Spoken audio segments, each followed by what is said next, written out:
लड़का के भजन पर खुश हो गए नन्ना पाठक जी की तरफ से लेके मिठाई खाए खतरा मनोबल बढ़ाओ खतरा आशीर्वाद आई माता रानी से कामना रही कृष्ण भगवान से कामना रही कि दिन दुना रात चौगुना धन भ्रांति होत रहो। ऐसा ही ये नगर में शुभ कार्य होत रहो कि जे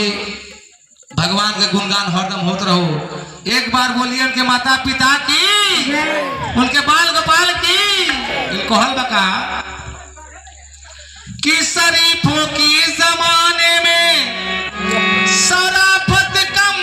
नहीं होती,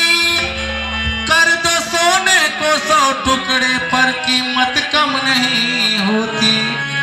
पकाई जाती है रोटियां जो मेहनत की कमाई से, अगर बासी भी हो जाए तो लज्जत कम नहीं